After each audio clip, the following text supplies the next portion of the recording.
भर कहते हैं क्या स्ट्रेटेजी चुनाव कि हमने भागीदारी संकल्प मोर्चा बनाया है, जिसमें माननीय बाबू सिंह कुशवाहा, श्रीमती कृष्णा पटेल, बाबू रामपाल, प्रेमचंद प्रजापति, रामसागर बिंद, रामकरण कश्यप, अनिल चौहान और ओवैसी, हम 9 लोग मिलकर के एक भागीदारी संकल्प मोर्चा बनाए हैं। हम 9 लोगों की सोच है कि प्रदेश में निःशुल्क और अनिवार्य शिक्षा लागू करना चाहते हैं 22 में सरकार बना के। स्वास्थ्य हम लोग फ्री देना चाहते हैं। घरेलू बिजली का बिल हम लोग माफ़ करना चाहते हैं। प्रदेश में रोजगार परक शिक्षा हम लोग लागू करना चाहते हैं। जो बच्चे पढ़ लिख करके बेकार घूम रहे हैं, उनको टेक्निकल अगर पहले से जानकारी होती तो वो बेकार नहीं होते, चीन की तरह वो भी कारोबार में लगते। ये तमाम चीज़ों को लेकर के हम लोग भागीदारी संकल्प मोर्चा बना करके और चुनाव की तैयारी में। चुनाव की तैयारी को स्ट्रेटेजी अभी जैसा आप बता रहे ओवैसी साहब से भी अपने हाथ मिलाया है, तो क्या उस वोट को लेकर के कुछ ऐसी कोई रणनीति? देखिए, 43% वोट अति पिछड़ों का है जी, और 22% वोट ओवैसी का है। ये हो जाता है 65%। तो 65 के हम मालिक हैं, 65 हमारा है और 35 में बंटवारा है। 35 में 4 पार्टियां हैं, सपा, बसपा, कांग्रेस और भाजपा, और उसमें भी हमारा है, ऐसा नहीं है, उसमें भी है। तो इसी से सब उखलाए हुए हैं कि ये ताकत क्यों बना दी है। ओवैसी साहब को मिलाने का मकसद यही है कि वोट बैंक के, ऐसा मानना? हर नेता, हर दल के लोग वोट बैंक के ही फिराक में घूम रहे हैं। जी, तो अब किसी दल की बात करिए तो हर दल के लोग हर जाति के नेता को पकड़कर उसका वोट लेना चाहते हैं। जब से आपने ओवैसी से हाथ मिलाया है, काफ़ी टिप्पणियां हो रही हैं, इस पर क्या कहेंगे? देखिए, कश्मीर में भारतीय जनता पार्टी कश्मीर में महबूबा मुफ्ती से समझौता करके सरकार बनाई, तो कोई टिप्पणी नहीं। बीजेपी रोटी बेटी का संबंध कर रही है। शहनवाज हुसैन, मुख्तार अब्बास नकवी हिंदू की बेटी से शादी किए हुए हैं। वो करें तो रासलीला, हम करें तो करैक्टर ढीला। हैदराबाद से ओवैसी साहब ने आपसे हाथ किया। ओम प्रकाश जी, आपने अभी हाथरस की बात की है। आप जिस काशी नगरी के धरती पर बैठे हैं, इसी काशी नगरी में पांडेपुर भगवा नाले में आप ही की बिरादरी के 3 लोग कुएं में कूद के जान दे चुके हैं, लेकिन आपके पार्टी के कार्यकर्ता वहाँ गए भी नहीं। आपको जानकारी नहीं। हमारे 56 राजभर, दशरथ राजभर, गोपाल और हमारे विधायक जी के साथ पूरी टीम गई थी, ऐसा नहीं गई है। मौके पर मैं भी यहाँ, उसके परिजन आज भी जिला मुख्यालय बैठे हैं आपसे मिलने के लिए। हमसे? हाँ। तो आप कई आश्चर्य समाज के हैं। नहीं, समाज के हो सकते, कोई समाज का हो। हमारी टीम गई है वहाँ। अरे मैं खुद गया हूँ, विधायक जी खुद गए हैं और मिला हूँ शुरू बिल्कुल। आपने एक रैली की थी बलिया में, उस रैली में आपने लोगों से नारा लगवाया था कि आप खुद बोल रहे थे उसमें कि अब की बार शिक्षा की सरकार। हाँ, तो क्या इसके पहले शिक्षा की सरकार नहीं थी क्या? नहीं थी। आज आज़ादी के 74 साल हो गए। जिस गरीब, कमज़ोर, पिछड़े, दलित, अल्पसंख्यक के पास पैसा नहीं है, उनके बच्चे शिक्षा हासिल नहीं कर पा रहे हैं, तो उनको फ्री में शिक्षा देने की बात आज तक बताइए किसी सरकार ने किया? माननीय मंत्री अनिल राजभर जी ने बलिया में बोला था एक रैली में कि आप राजभर समाज के दुश्मन हैं।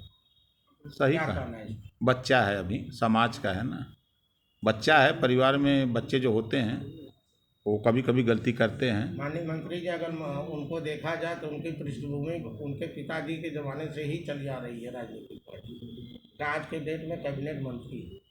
देखिए, लोडर और लीडर 2 चीज़ होता है, चाहे उनके पिता हों चाहे उनके बेटे हों, दोनों लोडर रहे हैं। ओम प्रकाश राजभर लीडर हैं। लोडर मालिक की मर्जी से काम करता है, लीडर अपनी मर्जी से काम करता है। फर्क इतना है। 2022 में आप चुनाव लड़ने की तैयारी कर कैसे लड़ेंगे? आपकी चुनावी पॉलिसी क्या होगी? हम निःशुल्क शिक्षा और समान शिक्षा का, प्राइवेट में कैसे कंप्यूटर और सरकारी में कैसे कबूतर, समान शिक्षा 2015 में हाई कोर्ट ने कहा था कि समान शिक्षा प्रदेश में लागू करो, लेकिन सरकार नहीं लागू कर रही है। हम उसको लागू करेंगे। हम निःशुल्क स्वास्थ्य देंगे गरीबों को, हम घरेलू बिजली का बिल माफ़ करेंगे, हम प्रदेश में रोजगार मुहैया कराएंगे। हम इन तमाम मुद्दों को लेकर के जनता के बीच में घूम रहे हैं। ये तो केजरीवाल जी भी कहते हैं उत्तर प्रदेश में आम आदमी पार्टी का दिल्ली मॉडल लाएंगे। वो सही कह रहे हैं। अगर गुजरात मॉडल हिंदू मुसलमान करने का है, आपस में ऊंच नीच नफरत पैदा करने का है, अमीरों को लाभ पहुंचाने का है, तो केजरीवाल अगर कह रहे हैं कि हम निःशुल्क शिक्षा, निःशुल्क स्वास्थ्य, घरेलू बिजली का बिल माफ करेंगे, तो अच्छा काम है। सुहेल देव के नाम से आधे लोग भी कार्य कर रहे हैं, आखिर वो आपको नेता क्यों नहीं मानते? 18 साल पहले जब सुहेल देव भारतीय समाज पार्टी नहीं बनी थी, तो महाराजा सुहेल देव जी का नाम लेने वालों की संख्या 1-2% थी।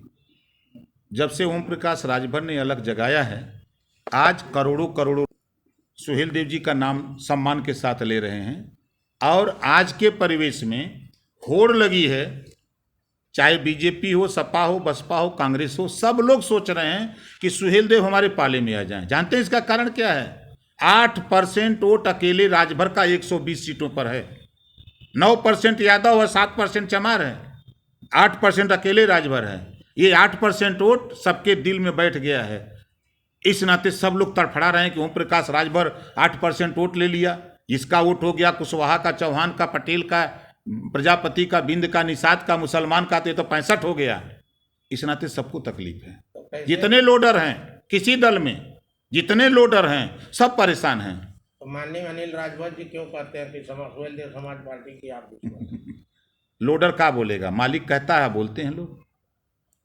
ओवैसी से 2022 के संदर्भ में क्या बात हुई, जबकि वो कट्टर हिंदू विरोधी हैं? ये जब कोई अपने हक की बात करे तो उसको देशद्रोही, जैसे इस समय बीजेपी सरकार है, अगर बीजेपी की बात कोई करे तो वो देश प्रेमी है, अगर वो अपने अधिकार की बात करे तो वो देशद्रोही है। 22% मुसलमानों की आबादी है पूरे उत्तर प्रदेश में। आज़ादी के बाद 38% नौकरियों में मुसलमान था। इतना विकास मुसलमानों का हुआ, 1% भी मुसलमान नौकरियों में नहीं रह गया। अगर वो वैसी कहता कि हमारी हिस्सेदारी, हमको शिक्षा, स्वास्थ्य, रोजगार, नौकरी हम अपने लोगों को दिलाएंगे, लड़के दिलाएंगे, संविधान के दायरे में, तो काबूरा कर रहा है। इस नाते वो राष्ट्र देशद्रोही है, वो बीजेपी का एजेंट है। असली तो बीजेपी के एजेंट जमीन में घूम रहे हैं। ये दुश्मन है समाज के, जो लोडर लोग हैं, ये असली दुश्मन है समाज के। इनको हिंदूवादी कट्टर विरोधी कहाँ कौन हिंदू है, कौन मुसलमान है? यहाँ हिंदू मुसलमान है। चलिए मेरे साथ दिल्ली कैंटीन में ओवैसी और सुषमा स्वराज और स्मृति ईरानी को एक टेबल पर बैठ के खाना खाते हुए दिखा दूंगा आपको, फोटो दिखा दूंगा आपको। अभी आपने दिल्ली सरकार की बात की, शिक्षा मंत्री के लिए आपने कहा कि वो भागीदारी संकल्प मोर्चा में आने वाले, जबकि यही अरविंद केजरीवाल जी पहले ही अलाउंस कर चुके हैं कि मैं अकेले चुनाव लड़ूंगा। कहे हैं ना, तो क्या हर व्यक्ति स्वतंत्र है। हमारा प्रयास है कि जो प्रदेश में अमन चैन, भाईचारा पैदा करना चाहते हैं, जो शिक्षा निःशुल्क अनिवार्य शिक्षा और समान शिक्षा चाहते हैं, जो निःशुल्क स्वास्थ्य गरीबों को देना चाहते हैं, जो रोजगार दिलाना चाहते हैं, घरेलू बिजली का बिल माफ करना चाहते हैं, ऐसे लोग हमारे यहाँ में, उनका दरवाज़ा खुला है। हम उनको अंदर बैठा करके उनका स्वागत करेंगे। हम लोग मिल करके 22 का चुनाव लड़ेंगे। आपके भागीदारी संकल्प मोर्चा का नेता कौन होगा? चुनाव हो जाने दीजिए नेता तय कर लेंगे हम लोग। हमारे यहाँ नेता है और सीट का झगड़ा नहीं, अभी डिक्लेयर नहीं है। हमारे यहाँ कोई झगड़े नहीं है। नहीं, नेता कौन होगा? हम तो बता दो, हम सब लोग लीडर हैं